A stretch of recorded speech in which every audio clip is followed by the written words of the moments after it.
ఆ రోజు శకుంతల రోజు కంటే పెందలాడి లేచింది.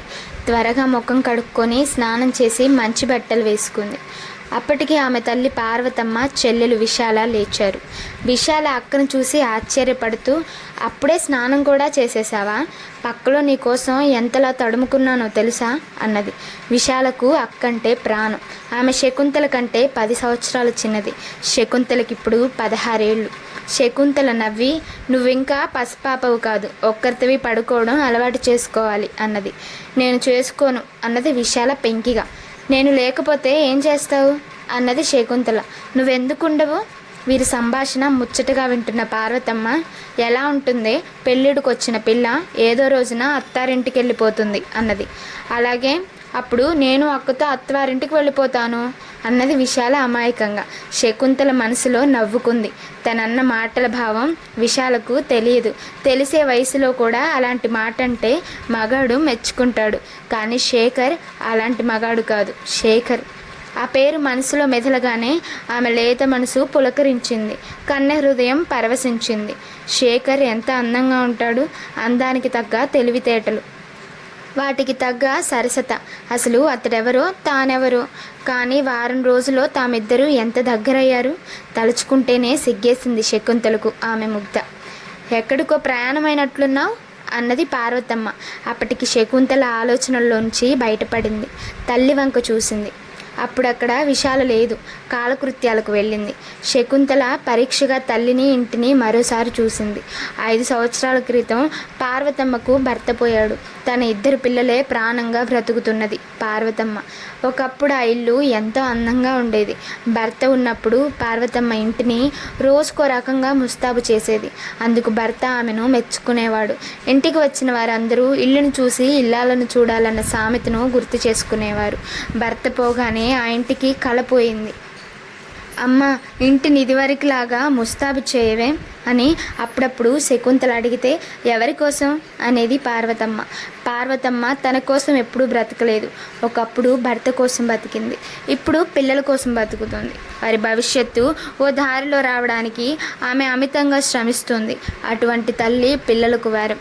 శకుంతల తల్లి వంక చూస్తూ, నేను అమ్మ వద్ద ఈ రహస్యాన్ని ఎందుకు దాస్తున్నాను? నిజం చెప్పడం వలన నాకు కలిగే నష్టమేమున్నది అనుకున్నది. ఎక్కడికో ప్రయాణమైనట్లున్నావు పార్వతమ్మ మళ్ళీ అన్నది. అవునమ్మా, విశాలకు చెప్పకు. తిరిగి రాగానే మీ అందరికీ మంచి వార్త చెబుతాను అన్నది శకుంతల. దానికి చెప్పకుండా వెడితే అది నా ప్రాణాలు తీస్తుంది. ఎలాగో దానికి నచ్చ చెప్పి వెళ్ళు అన్నది పార్వతమ్మ. లేదమ్మా, దానికి నచ్చ చెప్పడం నా వల్ల కాదు.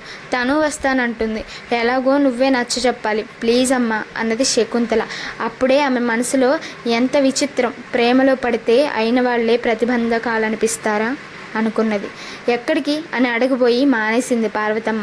కూతురు కాని పని చేస్తున్న అనుమానమే ఆమెకు లేదు. తిరిగి వచ్చాక అదే చెబుతుందిలే అనుకున్నది ఆమె. శకుంతల వెళ్ళిపోయింది. ఆమె ఇలా వెళ్ళగానే అలా వచ్చింది విశాల. అమ్మ, స్నానానికి వెళుతున్నాను, మంచి బట్టలు తీసివు. అక్క ఎక్కడికో బయటికి వెళ్ళాల ఉంది. నేను వెళతాను అంది విశాల. అక్క అప్పుడే వెళ్ళిపోయింది. అబద్ధం, నాతో చెప్పకుండా అక్క ఎక్కడికి వెళ్ళదు. నీతో చెబుదామనే అనుకుంది, కానీ నువ్వెప్పటికీ రాలేదు. అర్జెంటు పని అని వెళ్ళిపోయింది. విశాల ఏడుపు ముఖం పెట్టి, అయితే నేను అప్పుడే స్నానం ఎందుకు చేయాలి? చెయ్యను. అసలు అది వచ్చేదాకా పాలు కూడా తాగను అన్నది. అలా అనకూడదమ్మా, తప్పు. నువ్వు తన గురించి పాలు తాగలేదని తెలిస్తే అక్క ఎంత బాధపడుతుంది అన్నది పార్వతమ్మ సానునయంగా. అది బాధపడాలనే నేను పాలు తాగనంటున్నాను. నన్నెందుకు వదిలేసి వెళ్ళిపోవాలి? నాతో చెప్పనైనా చెప్పకుండా వెళ్ళిపోయిందే, నాకు బాధ కలగదా అన్నది విశాల కోపంగా. పార్వతమ్మ కూతుర్ని సమీపించి, నాన్న, నీకు విశాల అని ఎందుకు పేరు పెట్టారో తెలుసా అన్నది. విశాల తల అడ్డంగా ఊపింది. నీ భావాలు, ఆలోచనలు ఎంతో విశాలంగా ఉండాలని.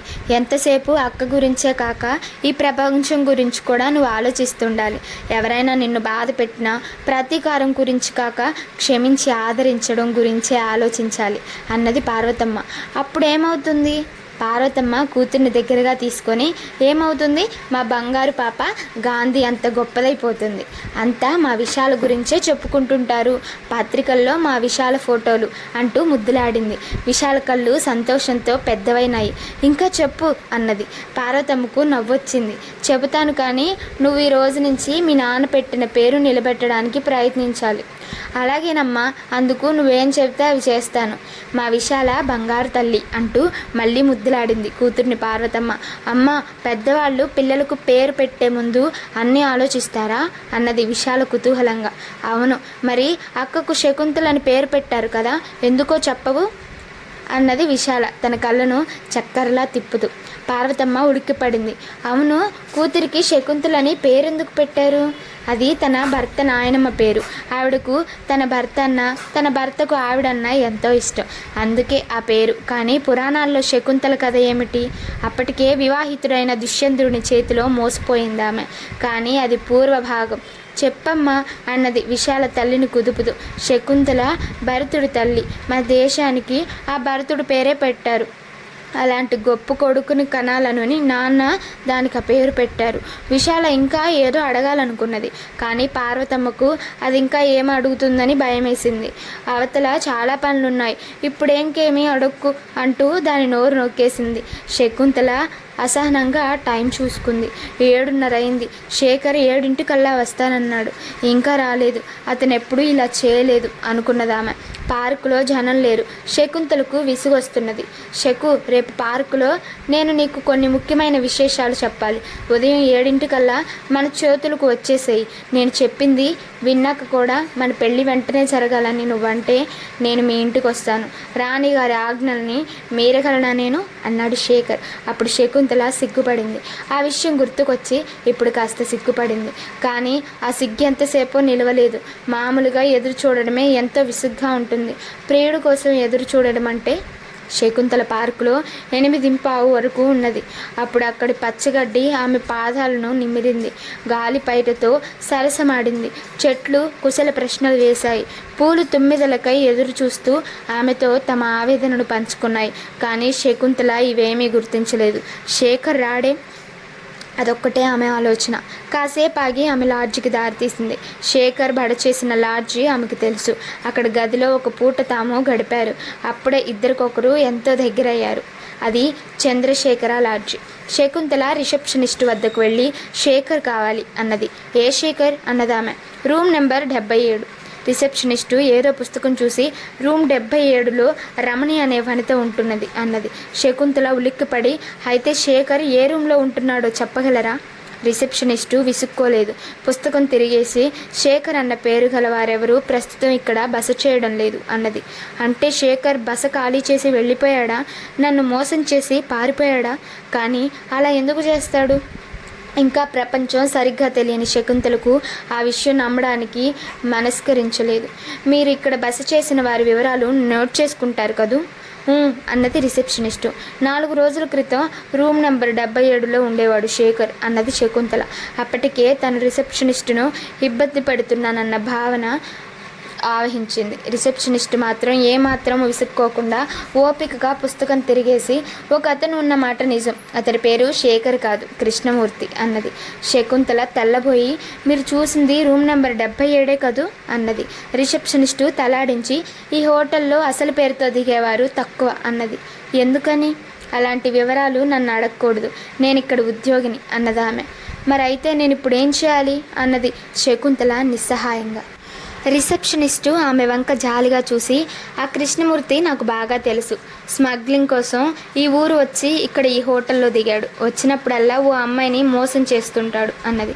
శకుంతల ఆశ్చర్యంగాను భయంగాను రిసెప్షనిస్టు వంక చూసి, ఎవరి గురించి మీరు చెప్తున్నారు అని అడిగింది. రిసెప్షనిస్టు కృష్ణమూర్తిని వర్ణించింది. ఆ వర్ణన శేఖర్కు సరిగ్గా సరిపోయింది. కృష్ణమూర్తి ఎక్కడుంటాడో మీకు తెలుసా? నిన్న రాత్రి అతను తన ఊరికి వెళ్ళిపోయాడు. ఎలా తెలుసు మీకు? ఆమె నవ్వి, మీ పేరు శకుంతల కదూ అన్నది. మీకు నా పేరు కూడా తెలుసా? శకుంతల మరింత ఆశ్చర్యపడింది. ఒక్క 10 నిమిషాలు అలా కూర్చోండి, మీతో అన్నీ చెబుతాను అన్నది రిసెప్షనిస్టు. శకుంతల అసహనంగా వెళ్ళి అక్కడున్న సోఫాలో కూర్చున్నది. అన్న ప్రకారం రిసెప్షనిస్టు 10 నిమిషాల్లో తన బాధ్యతను మరొకరికి అప్పగించి శకుంతల వద్దకు వచ్చి నాతో రండి అన్నది. శకుంతల ఆమెను అనుసరించింది. ఇద్దరూ పార్కుకు వెళ్లారు. రోజు తను శేఖర్ కలుసుకునే చోటికే ఆమె తీసుకుని వెళ్లడం చూసి శకుంతల ఆశ్చర్యపడింది. ఇద్దరు కూర్చున్నాక కృష్ణమూర్తి మీకు తన పేరు శేఖర్ అని చెప్పాడు కదూ అన్నది రిసెప్షనిస్టు. శకుంతల ఆశ్చర్యపడలేదు. ఆమెకు చాలా తెలుసునని గ్రహించింది ఆమె. అందుకే తల ఊపి ఊరుకుంది. అతని అసలు పేరు నాయుడు.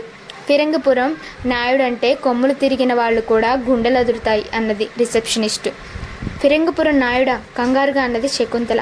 ఆ పేరు ఆమె కూడా విని ఉన్నది. అవును, మీరు శేఖర్గా భావిస్తున్నది ఆ ఫిరంగిపురం నాయుడే.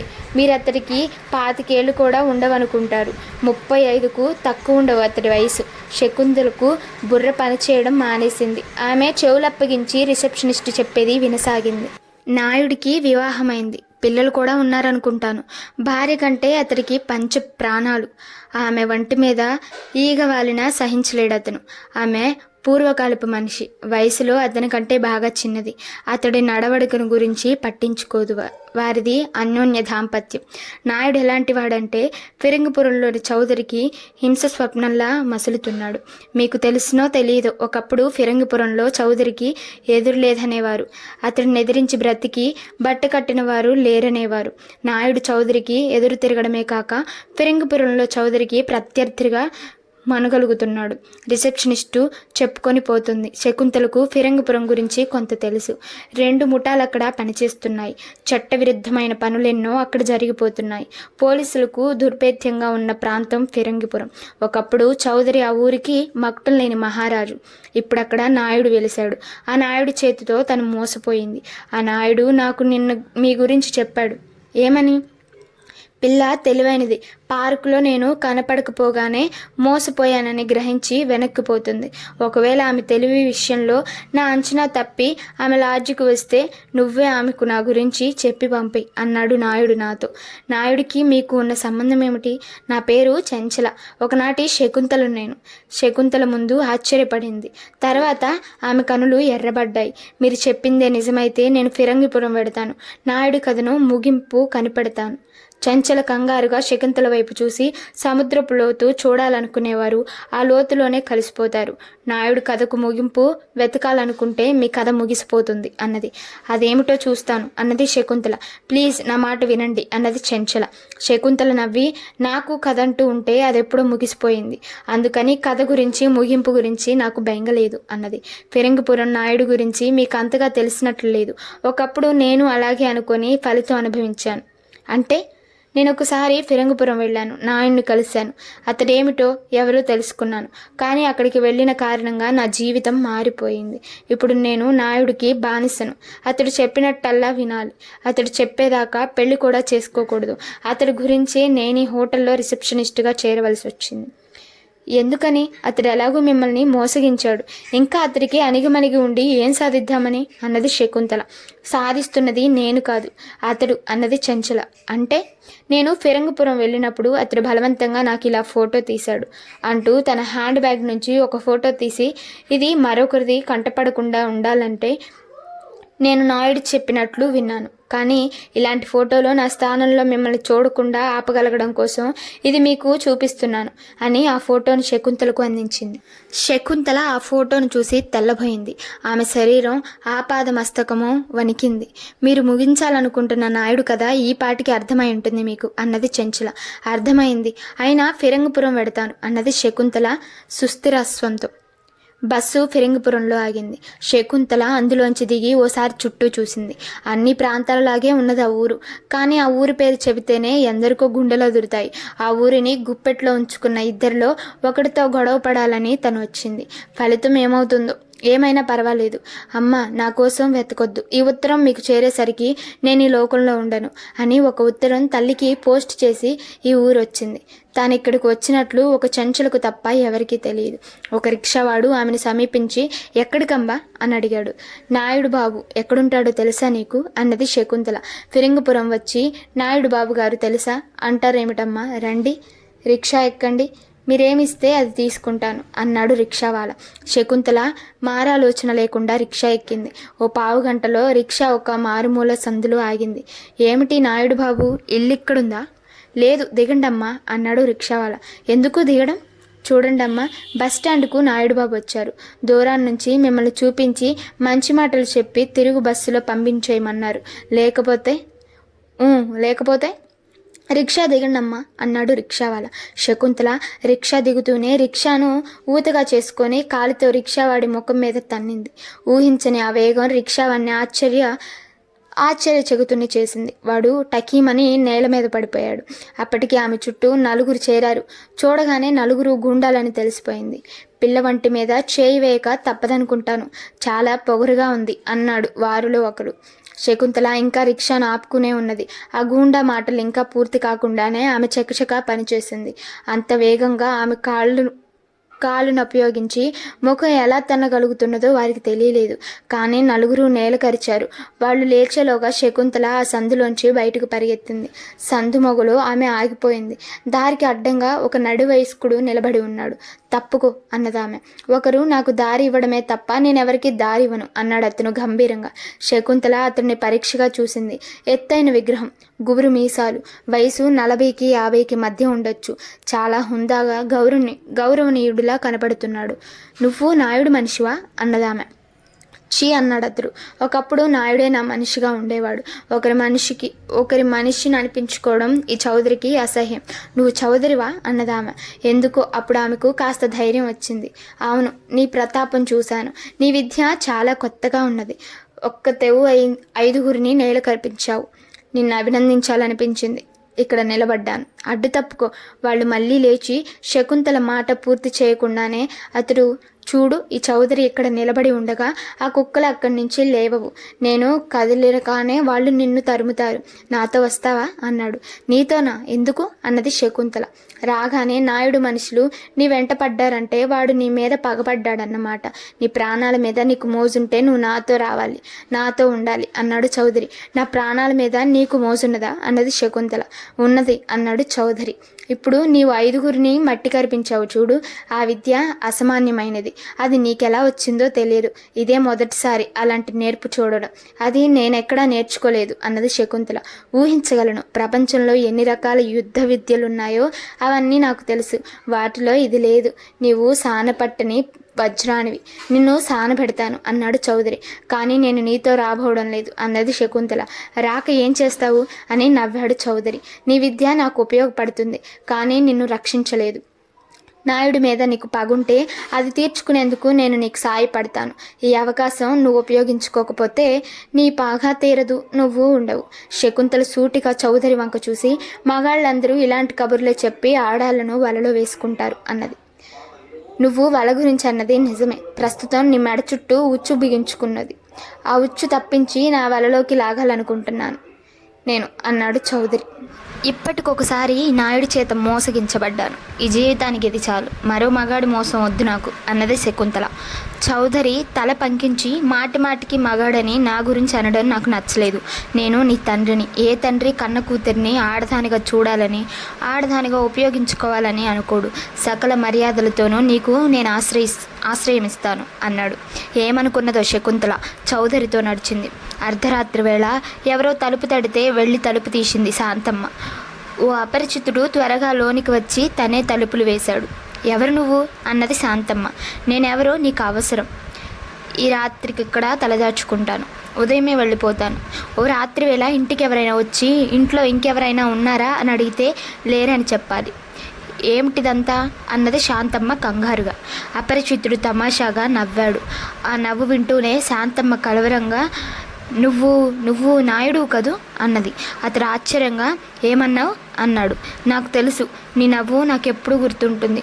సుమారు 4 సంవత్సరాల క్రితం నా భర్తను చంపేటప్పుడు ఇలాగే నవ్వావు. ఆ నవ్వు నా గుండెల్లో ఎప్పుడు ప్రతిధ్వనిస్తుంటుంది. ఆ నవ్వు ఎక్కడ విన్నా నేను గుర్తుపట్టగలను అన్నది శాంతమ్మ. అతడు కంగారుగా ఆమె వంక చూసి, నీ జ్ఞాపక శక్తి ప్రమాదకరమైనది అన్నాడు. ఎందుకు వచ్చావు ఇక్కడికి అన్నదామె. ఆమె గొంతులో భయం కంటే కోపమే ఎక్కువగా ధ్వనిస్తున్నది.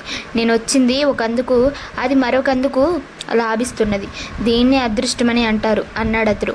వెంటనే ఇక్కడి నుంచి వెళ్ళిపో, లేకుంటే నేను అరిచి నలుగురిని పిలుస్తాను అన్నది శాంతమ్మ. నన్ను వెళ్ళిపోమ్మంటున్నావు, నీకు నీ భర్త వద్దకు వెళ్ళాలని లేదు అన్నాడు నాయుడు జాలుగా ఆమె వంక చూస్తూ. అంటే? నా నవ్వు విని ఎక్కడున్నా గుర్తించగల నువ్వు శివును నాకు ప్రమాదం, నీ జ్ఞాపక శక్తి నీకు ప్రమాదం, నా ప్రమాదాన్ని నేను తొలగించుకోగలను అంటూ అతను ఆమెను సమీపించి నోరు నొక్కాడు. మరుక్షణంలో కత్తి ఆమె గుండెల్లో దిగబడి రక్తం చిమ్మింది. శాంతం మారవలేక నేల కూరింది. ఆ క్షణంలోనే ఆమె ప్రాణాలు గాలిలో కలిసిపోయాయి. నాయుడు ఆమె నాడి పరీక్షించి చచ్చింది అనుకున్నాడు. తల్లి హత్య కాబడుతున్నప్పుడు పక్క గదిలో గోపి ఉన్నాడు. అతడు ఆమెకు ఒక్కగానొక్క కొడుకు. బిఏ పాస్ అయి 6 నెలలైంది. గోపి నెమ్మదస్తుడు, పిరికివాడు, పేదరికానికి పూర్తిగా తలవించినవాడు. దేనికి ఎవరిని ఎదిరించాలనుకోడు. సుమారు 4 సంవత్సరాల క్రితం అతడి తండ్రి హత్య చేయబడ్డాడు. గోపి తండ్రి చిన్న కిరాణా వ్యాపారస్తుడు. నాయుడు అతడిని స్మగ్లింగ్కు ఉపయోగించుకోవాలనుకున్నాడు. దేశభక్తి పరుడైన గోపి తండ్రి అందుకు అంగీకరించలేదు. ఏమైందో గోపికి సరిగ్గా తెలియదు. ఒక రాత్రి వేళ అతడు హత్య చేయబడ్డాడు. హత్య తల్లి చూసింది. వివరాలు క్లుప్తంగా గోపికి చెప్పింది. గోపికి తండ్రి ఎప్పుడూ ఒకే విషయం చెప్పాడు. ఎంతో కాలం భారతదేశం విదేశీ పాలనలో మగ్గిపోయింది. ఎందరో దేశభక్తుల కృషి ఫలితంగా వాయాద్భుతరము ఒక్కటై స్వతంత్రం లభించింది. ఈ స్వతంత్రాన్ని నిలబెట్టుకునేందుకు ప్రతి పౌరుడు కృషి చేయాలి. దేశాన్ని ప్రేమించాలి, చట్టాన్ని గౌరవించాలి, నీతిని ప్రాధాన్యతనివ్వాలి, అవినీతిని ద్వేషించాలి. ఈ మాటలు గోపికి బాగా వంటపట్టాయి. అయితే తండ్రి పోవడానికి కారణం దేశభక్తి అని తల్లి చెప్పినప్పుడు అతడు వణికిపోయి, అమ్మ నేను ఇప్పుడు ఏం చేయాలి అని అడిగాడు. దేశభక్తి వల్ల ప్రాణాలు పోయే అవకాశం ఉంది. దేశభక్తిని విడనాడితే తండ్రి ఆత్మకు శాంతి ఉండదు. ఎప్పుడు ఎవరిని దేనికి ఎదిరించుకు, సామాన్యుడిలా బ్రతుకు, గుర్తింపు కోసం ప్రయత్నించుకు, అప్పుడు నీ దేశభక్తి నీ ప్రాణాలు తీయదు అన్నది తల్లి. అందువల్ల గోపి చాలా మందకొడిగా ఉంటూ వచ్చాడు. ఆ రోజు తల్లి హత్య చేయబడుతుంటే అతడు నిస్సహాయంగా చూస్తుండిపోయాడు. తప్పితే ఆమెని రక్షించుకోలేదు. రక్షించగలడన్న ధైర్యము అతడికి లేదు. హంతకుడు కత్తినెత్తితే అతడికి ఏడుపు వచ్చింది తప్పితే ఆవేశం రాలేదు. హత్య జరిగాక హంతకుడు గోపి ఉన్న గదిలోకి వచ్చాడు. అప్పుడు గోపి చాటుగా దాక్కున్నాడు. అతడు ఎంతసేపు హంతకుడి కళ్ళపడకుండా ఉండడం కోసమే ప్రయత్నించాడు తప్పితే ప్రతీకారం గురించి ఆలోచించలేదు. భయం, నరనరాల భయం, అదే గోపిని ఆవహించి ఉన్నది. హంతకుడు ఇంట్లో 4 గంటలున్నాడు. ఆ 4 గంటలు ముళ్ళ మీద ఉన్నట్లే ఉన్నాడు గోపి. గోపి మసిలిన తీరు చూస్తే ఆ ఇల్లు హంతకుడిదని, అక్కడకు గోపి దొంగతనంగా ప్రవేశించాడని అనిపిస్తుంది.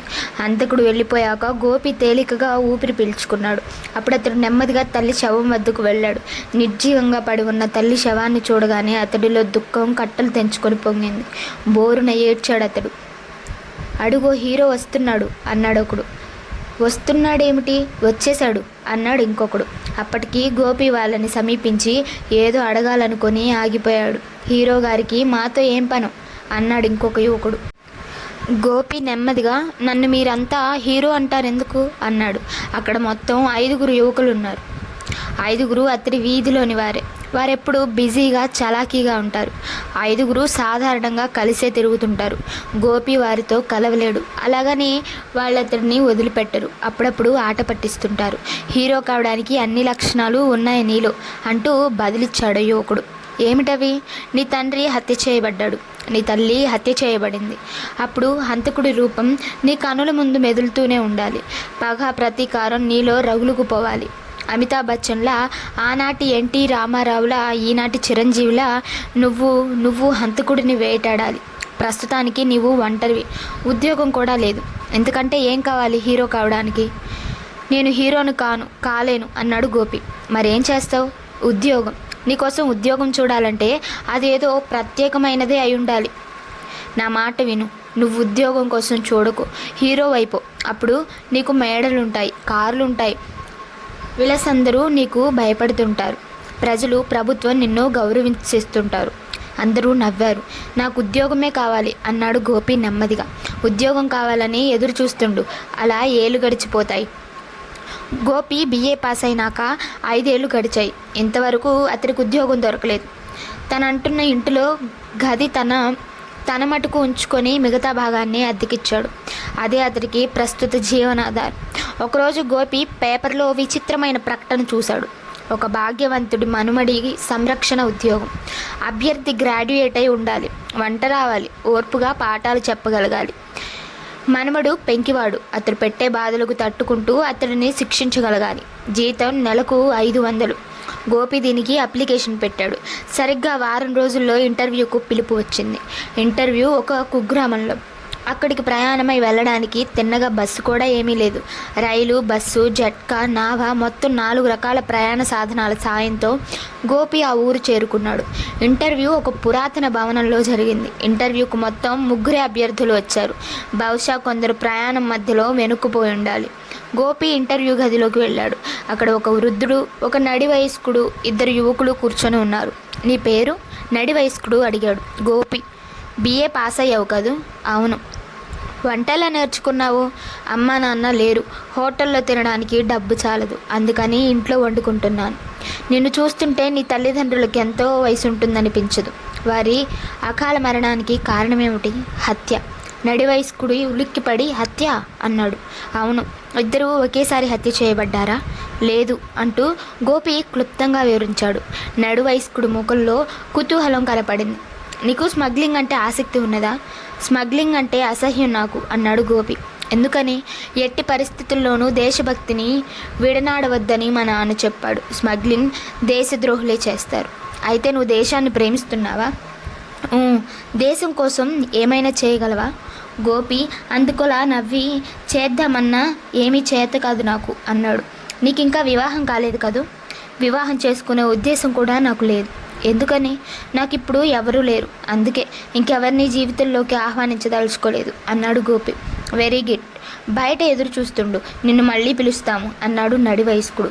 గోపి బయటకు వెళ్ళిపోయాక నా జీవితంలో ఇంత చచ్చుగట్టాన్ని చూడలేదు అన్నాడు వృద్ధుడు నడి వయస్కుడితో. మీరు అలాగంటే ఎలా? హీఈస్ సెలెక్టెడ్ అన్నాడు నడి వయస్కుడు నవ్వుతూ. కొండను తవ్వి ఎలుకను పట్టినట్లు ఇతర మీకు నచ్చింది. It's very bad D IG సాబ్ అన్నాడు వృద్ధుడు. పోపు గరిట కానివ్వండి, మరుతుపాకి కానివ్వండి, స్టెయిన్లెస్ స్టీల్ కానివ్వండి, అన్నిటికీ ఇనుమే మూలకం. మహాభాగవతులంతను భారీ వంతెనలను నిలబెట్టే ఇనుము రవ్వంత ఉప్పుగాలికి చితికిపోనుగలదు. ఇనుము గొప్పది, దాన్ని మనం ఉపయోగించుకొనడంలో ఉంటుందంత అన్నాడు DIG. ఇతడిలో మీకు నచ్చిన లక్షణాలు ఏమిటి? మనిషి ఒంటరివాడు, తల్లిదండ్రులు లేరు, పైగా హత్య చేయబడ్డారు, దేశభక్తి ఉన్నది, దేశద్రోహులంటే అసహ్యం ఉన్నది. ఈ లక్షణాలు చాలు నాకు. మీరే చూద్దురుగానే నా చేతిలో ఇతడు ఎలా రూపురేఖలు దిద్దుకుంటాడు అన్నాడు DIG. నిన్ను సెలెక్ట్ చేసింది పోలీస్ డిపార్ట్మెంట్. నేను deputy inspector general of police. నా పేరు చంద్రశేఖర్. కంగ్రాచులేషన్స్ అన్నాడు గోపితో అతన్ని ఇంటర్వ్యూ చేసిన నడి వయస్కుడు. గోపి ఆశ్చర్యంగా పోలీస్ డిపార్ట్మెంటా? కానీ ప్రకటన అదేదే అన్నాడు. నేరాలు చేయడంలో మన దేశంలో ఇంతవరకు ఎవరు కని విని ఎరుగని తెలివితేటలు, సామర్థ్యం చూపుతున్న ముఠాల కారణంగా ఆ ప్రకటన ఆ విధంగా చేయాల్సి వచ్చింది. ఎక్కడా ఎవరికి అనుమానం రాకుండా ఉండడం కోసం ఈ మారుమూల కుగ్రామంలో ఇంటర్వ్యూ జరిపాము. మాకు కావాల్సింది నేరస్తుల దృష్టికి ఏమాత్రమూ అందని సామాన్యుడు. అయితే నేను ఇప్పుడు ఏం చేయాలి? ఫిరంగిపురం తెలుసా నీకు? పేరు విన్నాను. ఆ ఊళ్ళో 2 నాయకులు ఉన్నారు. ఒకడు చౌదరి, మరొకడు నాయుడు. వాళ్ళిద్దరిని ఆ ఊరు పేరుతోనే FP చౌదరి, FP నాయుడు అంటారు. అక్కడ ఇద్దరూ చేసే చట్టవిరుద్ధమైన పనులకు అంతులేదు. కానీ వారిని ప్రభుత్వం ఏమీ చేయలేకపోతున్నది. పోలీస్ డిపార్ట్మెంట్ వారి ఆగడాలను అరికట్టలేకపోతున్నది. మేమే పథకాలు వేసినా వారి ఎత్తుకు పై ఎత్తులు వేస్తున్నారు. వారి మనుషులు కొందరు ప్రభుత్వ రంగంలో కూడా ఉండాలి. మా రహస్యాలన్నీ వారికి తెలిసిపోతున్నాయి. దేశంలోని ఎక్కడెక్కడి మా డిపార్ట్మెంట్ మనుషుల గురించి వారికి తెలిసిపోతున్నది. వారి ఆగడాలను ఎలాగైనా అరికట్టాలని నేను నిశ్చయించుకున్నాను. అందుకు నిన్నెన్నుకున్నాను అని ఆగాడు చంద్రశేఖర్. నన్నా అన్నాడు గోపి. ఆశ్చర్యం ఎందుకు అన్నాడు చంద్రశేఖర్. నేను సామాన్యుణ్ణి, పిరికివాణ్ణి. హంతకుడు నా కళ్ళెదుటే నా తల్లిని చంపుతుంటే ఆవేశానికి బదులు భయాన్ని గుండెల్లో నింపుకున్నవాణ్ణి. మీ డిపార్ట్మెంట్లో సమర్థులు, సుశిక్షితులు ఎవరూ చేయలేని పని నా వల్ల ఎలా అవుతుంది అన్నాడు గోపి. అసామాన్యమైనవి సామాన్యమైనవి, సామాన్యమైనవి అసామాన్యమని ఒక్కోసారి అనిపిస్తూ ఉంటుంది, లేని పక్షంలో అటు పోలీసు బలగం ఇటు ప్రభుత్వం నా పక్షాన ఉండగా నేనా స్మగ్లింగ్ ముఠాలను పట్టుకొని బంధించలేకపోవడం ఎలా జరుగుతుంది అన్నాడు డిఐజీ. స్మగ్లింగ్ ఎలా జరుగుతోంది? డిఐజీ నవ్వి అతడికి ఒక గదిలోకి తీసుకువెళ్ళి ఇప్పుడు నీకు కొన్ని వీడియోలు చూపిస్తాను అన్నాడు. గోపి మాట్లాడలేదు. అతడికి మతిపోయినట్లయింది. తానేమిటి, ఫిరంగిపురం ముఠాల ఆగడాలను అరికట్టడం ఏమిటి? గోపి కన్నుల ముందు ఒక టెలివిజన్, ఆ టెలివిజన్లోని తెర ఉన్నట్లుండి ప్రకాశవంతమైంది. వాచీల్లో, పెన్నుల్లో, ఉంగరాల్లో, కళ్ళజోళ్ళల్లో, కాలి బూట్లల్లో మత్తు పదార్థాలు, విదేశాలకు రహస్యంగా బస్తాల్లో యురేనియం సరఫరా, బంగారు ఇటుకలు ఒక దేశం నుంచి మరో దేశానికి, చిత్ర విచిత్రమైన స్మగ్లింగ్ ఆపరేషన్స్ చూశాక అన్నీ మీకు తెలుసు. అయితే మీరెందుకు ఉపేక్షిస్తారు అన్నాడు గోపి. స్మగ్లింగ్ కేంద్ర స్థానం ఫిరంగిపురం, అక్కడి నుంచే అగ్నులు జారీ అవుతాయి. అయితే ఎక్కడ ఎప్పుడు జరుగుతుందో మాకు తెలియదు. అందుకు ప్రజల సహకారం కావాలి. ఫిరంగిపురం వాస్తవ్యులెవరూ పోలీసులకు సహకరించరు. గోపి చిరాగ్గా, పోలీసులకు ప్రజల సహకారం ఎందుకు? వారికి అధికారం ఉంది, తలుచుకుంటే ఏమైనా చేయగలరు అన్నాడు. డిపార్ట్మెంట్లోని వ్యక్తులు ఫిరంగిపురంలో అడుగుపెట్టిన 24 గంటల్లో ఫినిష్. అసలు ఫలానా వ్యక్తిని పంపిద్దామనుకునేసరికి వాళ్లకు తెలిసిపోతుంది. ఆ వివరాలు నీకు మరో వీడియోలో చూపిస్తాను అన్నాడు చంద్రశేఖర్. మళ్ళీ గోపి ముందున్న టెలివిజన్ స్క్రీన్ ప్రకాశవంతమైంది. అతడు కుతూహలంగా ముందుకు వంగాడు. ఇన్స్పెక్టర్ మోహన్ ఫోన్ ఎత్తి, హలో ఇన్స్పెక్టర్, మోహన్ స్పీకింగ్ అన్నాడు. మిస్టర్ ఇన్స్పెక్టర్, మీ మనిషి డిటెక్టివ్ వేణు రేపు ఫిరంగిపురం వస్తున్నాడు. ప్రాణాల మీద ఆశ ఉంటే అతని ఇక్కడకు రావద్దని చెప్పండి. హలో, ఎవరు మీరు? డిటెక్టివ్ వేణు శ్రేయాభిలాష్ని. అతడు ఫిరంగిపురంలో అడుగు పెడితే మాత్రం అతడి పాలిట యముణ్ణి. ఆ దృశ్యం మాయమై మరో దృశ్యం ఇన్స్పెక్టర్ మోహన్, డిటెక్టివ్ వేణు మాట్లాడుకుంటున్నారు. ఇలాంటి చచ్చు బెదిరింపులకు లొంగేవాడిని కాదు నేను. ఫిరంగిపురంలో కాలు పెడతాను, వాళ్ళ అంతు చూస్తాను అన్నాడు డిటెక్టివ్ వేణు. ఎందుకైనా మంచిది. అక్కడ ఏం జరిగిందో తెలుసుకునేందుకు పోలీసులకు చెందని ఒక మనిషిని కూడా మీతో పంపుతాను. అక్కడ ఏం జరిగిందో చూసి చెప్పడానికే అతడు అన్నాడు మోహన్. అది మీ ఇష్టం అన్నాడు వేణు. మోహన్ ఒక మనిషిని చూపించి, ఇతడి పేరు అప్పారావు. అప్పుడప్పుడు పోలీసులకు సాయం చేస్తూ ఉండే పాత ఖైదీ. ఫిరంగిపురంలో నిర్భయంగా తిరిగి రాగలడు, కానీ అక్కడ వ్యవహారాల్లో జోక్యం చేసుకునేందుకు మాత్రం భయపడతాడు అని చెప్పాడు వేణు. అప్పారావును పరీక్షించి చూశాడు. ఆ దృశ్యం మాయమై మరో దృశ్యం. డిటెక్టివ్ వేణు ఫిరంగిపురం బస్టాండ్లో దిగాడు. కొద్ది క్షణంలో ఒక రిక్షావాడు అతడిని సమీపించాడు. ఎక్కడికి సార్? ఏదైనా మంచి హోటల్కు పోని. ఎక్కండి సార్. వేణు రిక్షా ఎక్కాడు. తదుపరి కార్యక్రమం గురించి కాబోలు అతడు చాలా తీవ్రంగా ఆలోచిస్తున్నాడు. రిక్షా ఓ ఇరుకు సందులోకి వెళ్ళి ఆగింది. ఒకసారి రిక్షా దిగండి సార్ అన్నాడు రిక్షావాడు. ఎందుకు? చైన్ ఊడింది. వేణు రిక్షా దిగగానే ఓ పక్క నుంచి బాల్యాద్యుడైన మనిషి అతడి మీద ఉన్నపలంగా పడ్డాడు. అతడు ఏం జరుగుతున్నది తెలుసుకునేలోగా గుండెల్లో కత్తి దిగిపోయింది. హత్య చేసిన మనిషి ముఖం కనిపించలేదు. అతడు రిక్షావాలాను సమీపించి, చెప్పినట్లే చేశావు, ఈ 100 ఉంచు. శవాన్ని శ్మశానానికి చేర్చి నాకు కనబడితే నీకు ఇంకో 100 ఇస్తాను అన్నాడు. రిక్షావాలా అతడికి సలాం చేశాడు. ఆ దృశ్యం మాయమై మరో దృశ్యం. హంతకుడు ఒక మైదాన ప్రాంతం వైపు వెడుతున్నాడు. అప్పారావు దూరంగా ఉండి అతడిని అనుసరిస్తున్నాడు. ఉన్నట్లుండి హంతకుడు ఆగాడు. ప్యాకెట్లోంచి ప్యాకెట్ ట్రాన్సిస్టర్ వంటి చిన్న సాధనం తీశాడు. అప్పారావు తన సాకెట్లో నుంచి చిన్న ప్యాకెట్ ట్రాన్సిస్టర్ వంటి సాధనం తీశాడు. వీడియోపై చిన్న స్లైడ్ వచ్చింది. అందులో అప్పారావు చేతిలోని సాధనం గురించిన వివరాలున్నాయి. మనం ఒక మనిషికి ఎలక్ట్రానిక్ బగ్ తగిలిస్తే ఆ మనిషి ఏం మాట్లాడుతున్నది ఈ సాధనం ద్వారా వినవచ్చును. అప్పారావు వింటున్నాడు. బాస్ అన్నాడు హంతకుడు. ఎస్ బాస్, గొంతు కాబోలు బదులు పలికింది. పని జయప్రదంగా ముగిసింది. Detective Venu finish. ఎక్కడి నుంచి మాట్లాడుతున్నావు? మీరు చెప్పిన చోటు నుంచి. శబాష్ అన్నాడు బాస్. అంతే, ఇక్కడ పెద్ద ప్రేలుడు సంభవించింది. హంతకుడు ముక్కలు ముక్కలుగా విడిపోయి గాలిలోకి ఎగిరిపోయాడు. గోపికి ఒళ్ళంతా చెమటలు పట్టాయి. ఏమిటిదంతా అన్నాడు అతను. ఫిరంగిపురంలో పోలీసుల మనిషి అడుగు పెడుతున్నట్లు వాళ్ళకు ముందే తెలుస్తున్నది. అడుగుపెట్టిన అరగంటలో పోలీసులు మనిషిని అంతం చేస్తున్నారు. ఆ తర్వాత హంతకుడిని మట్టు పెడుతున్నారు. అంతే, ఆ కేసు గురించి మనకి ఇంకేం వివరాలు తెలియవు అన్నాడు చంద్రశేఖర్. ఇవన్నీ మీరు సినిమాగా ఎలా తీశారు? ఇది నిజంగా జరిగినవి కాదు. అప్పారావు లాంటి వాళ్ళు కొందరు అందజేసిన సమాచారాన్ని బట్టి ఊహించి ఫిల్మ్గా షూట్ చేశాం. విషయం కొత్త వాళ్ళకు అర్థమయ్యేలా చెప్పడం కోసం ఇది చూపిస్తూ ఉంటాం. ఆ హంతకుడు ఎలా చనిపోయి ఉంటాడు? కనెక్షన్ ట్రాన్సిస్టర్లోనే ఉండి ఉంటుంది. ఆ బాస్ శబాష్ అనగానే ఆ ట్రాన్సిస్టర్ పేలడానికి ఏర్పాటు ఉండి ఉంటుంది. ఈ రోజుల్లో అలాంటి ఏర్పాట్లు కష్టం కాదు. ఇవన్నీ నా ఊహకు కూడా అందనివి. ఈ దృశ్యాలు తలుచుకుంటేనే నాకు ఒళ్ళు గగ్గురు పడుస్తుంది. వాటిలో తలదూర్చడం నా వల్ల కాదు. నీ వంటి వాడే ఇందుకు పూనుకోవాలి. నిన్ను వాళ్ళు అనుమానించరు. నువ్వు పోలీసుల మనిషివి కాదు. అదొకటే సరిపోదు. అందుకు ధైర్య సాహసాలు కావాలి, శక్తి సామర్థ్యాలు కావాలి. అవి నీకు లేవని ఎందుకు అనుకుంటున్నావు?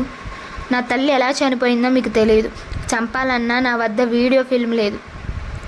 కానీ ఆ దృశ్యం ఎప్పటికీ నా కనుల ముందు మెదులుతూనే ఉంది అంటూ గోపి తన తల్లి ఎలా హత్య చేయబడింది చెప్పి, వాడు నేను చూస్తుండగా నా తల్లిని చంపాడు. వాడే నా తండ్రిని కూడా చంపాడని తెలుసు.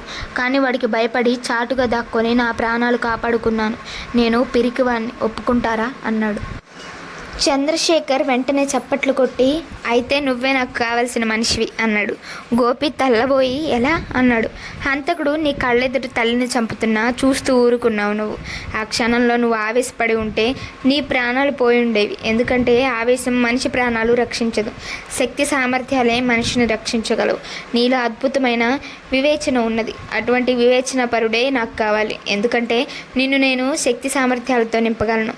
కానీ వివేచన ఎక్కడి నుంచి తేగలను అన్నాడు చంద్రశేఖర్. అంటే నీలో శక్తి సామర్థ్యాలు ఉన్నావనుకోండి, నీ ప్రత్యర్థుల్ని గుర్తిస్తారు, నీ మీద అందమైన ఆడవాళ్ళను ప్రయోగిస్తారు. నువ్వు ప్రేమావేశానికి లొంగకూడదు. నీ రక్తం మరిగే మాటలు అంటారు. నువ్వు భావావేశానికి లోను కాకూడదు. నీకెన్నో ఆశలు చూపిస్తారు. మేహావేశానికి తలవగ్గకూడదు. నీ దృష్టిలో నీవు తలపెట్టిన కార్యక్రమం ఒక్కటే ఉండాలి. గోపి అయోమయంగా డిఐజీ వంక చూసి, మీరు నా నుంచి ఏ ప్రయోజనం ఆశిస్తున్నారో తెలీదు, కానీ నన్ను శక్తి సామర్థ్యాలతో ఎలా నింపుతారో తెలుసుకోవాలని ఉన్నది అన్నాడు. అస్త్రశస్త్రాలను సాధించడం కోసం పూర్వం తపస్సు చేసేవారు. తపస్సుకు ఏకాగ్రత కావాలి. ఆ ఏకాగ్రతకు ఒక లక్ష్యం ఉండాలి. ముందు నీవు లక్ష్యం ఏర్పరచుకుంటే అటుపైన ఏకాగ్రత, తపస్సుల విషయం నేను చూసుకుంటాను. ఏమిటి నా లక్ష్యం? ఫిరంగిపురంలో అడుగుపెట్టి చౌదరిని నాయుడిని మట్టు పెట్టాలి. అక్కడి రహస్యాలను ఛేదించి అవినీతిని శాశ్వతంగా నిర్మూలించాలి. ఈ పనికి నువ్వు పూనుకుంటే మొత్తం పోలీస్ డిపార్ట్మెంట్ నీకు బాసటగా నిలుస్తుంది అన్నాడు చంద్రశేఖర్. గోపి ఆలోచనలో పడ్డాడు. అతడి కనుల ముందు ఒక దృశ్యం. అది నాయుడు శాంతమ్మను కత్తితో పొడిచి చంపుతున్న దృశ్యం. ఈ నాయుడులా ఎందరూ తల్లిదండ్రులను పొడిచి చంపుతున్నాడు. తను ఫిరంగిపురం వెళ్ళాలి. వెళితే శబాష్ అనగానే పేలిపోయిన హంతకుడు అతడి కనుల ముందు మెదిలాడు. ప్రత్యర్థులు సామాన్యుడు కారు. తను నిజంగా సామాన్యుడు, అసామాన్యుడని డిఐజీ అంటున్నప్పటికీ తనకు ఆ హంతకుడి చావు తప్పదు. మిస్టర్ గోపి, ఈ లక్ష్యం ఏర్పరచుకొని లక్ష్య సాధన చేశావంటే నువ్వు అసలు సిసలు హీరోవని నిరూపించుకుంటావు. హీరోగా ఈ దేశం నీకు నివాళులందిస్తుంది అన్నాడు చంద్రశేఖర్ మళ్ళీ. హీరో? ఈ మాట వినగానే గోపి కనుల ముందు తన వీధి యువకులు కదిలారు. హీరో వస్తున్నాడంటూ వాళ్ళు తన్ను గేలి చేస్తున్నారు. నిజానికి వాళ్ళు తన వంటి సామాన్యులే. వాళ్ళు కూడా తన్ను గెలిచేశారు. అలాంటప్పుడు తన బ్రతికి మాత్రం సాధించేదేముంది? రోజు కడుపు నింపుకొని ఓ 50 ఏళ్ళు జీవించి అటుపైన ఓ రోజున తను చాలించేందుకేనా ఈ జీవితం? నీ తల్లి, నీ తండ్రి, నీ దేశం, ఫిరంగిపురం నాయుడు ఎవరూ చేయలేని పని. హీరో సార్, ఈ లక్ష్యం నాకు నచ్చింది. అనుకున్న పని సాధించలేకపోయినా, ప్రాణాలు కోల్పోయినా ఇందులో ఏదో తృప్తి ఉందనిపిస్తుంది నాకు. సార్, ఇదే నా లక్ష్యం అన్నాడు గోపి. శబాష్ అన్నాడు చంద్రశేఖర్. అప్పుడు పెద్ద చప్పుడైంది. గోపి ఉలిక్కిపడ్డాడు. కంగారు పడకు, ఇప్పుడు నిన్ను తపస్సుకు తీసుకొని వెళ్ళబోతున్నాను. ఈ ఇంట్లోని రహస్యపు గదికి తలుపు తెరుచుకుంది. అదే నీవు విన్న చప్పుడు అన్నాడు చంద్రశేఖర్. గోపి వెనక్కి తిరిగాడు. అంతవరకు అటువైపున్న గోడలో ఇప్పుడు ఒక ద్వారం ఏర్పడింది. ఆ గదిలో మొత్తం 4 బలాఢ్యులున్నారు. ఒక్కొక్కడు కండలు తిరిగిన ఆజానుబాహు. వీళ్ళు 4 నువ్వు ఒక్కడివి అయిన 5 నిమిషాల్లో చిత్తు చేయగలగాలి. అప్పుడే నీ శిక్షణ పూర్తయినట్లు అన్నాడు చంద్రశేఖర్. గోపి భయంగా, అంతవరకు నేను ఉంటానా అన్నాడు. నీ లక్ష్యాన్ని గుర్తించుకుంటే ఉంటావు అన్నాడు చంద్రశేఖర్. డిఐజీ సాబ్, నన్ను మన్నించండి. ఈ మనుషులను చూడగానే నా లక్ష్య విషయం మర్చిపోయాను అన్నాడు గోపి. అయితే ఏమంటావు అన్నాడు చంద్రశేఖర్ చిరాగ్గా. నాకు ఈ ఉద్యోగం వద్దు. మీకు మీకు మనవడు ఉంటే చెప్పండి, వాడు ఆలనా పాలన చూసుకుంటాను, వంట కూడా చేస్తాను, నెలకు 100 రూపాయలు ఇచ్చినా ఒప్పుకుంటాను, కానీ వీళ్ళతో ఫైటింగ్ చేయమనకండి అన్నాడు గోపి. చంద్రశేఖర్ నవ్వి, నిన్ను ఈ గదిలోనికి తీసుకురావడం నా వంతు. బయటకు వెళ్ళాలంటే ఆ వస్తాదుల అనుమతి తీసుకోవాలి అని తను చటుక్కున బయటకు వెళ్ళిపోయాడు. అతడి వెనుకనే పెద్ద చప్పుడుతో గోడలోని ద్వారం మాయమైపోయింది. అప్పుడు వస్తాదుల్లో ఒకడు గోపిని సమీపించి, తపస్సు చేస్తావా అని అడిగాడు. గోపి తల అడ్డంగా ఊపి చెయ్యను అన్నాడు.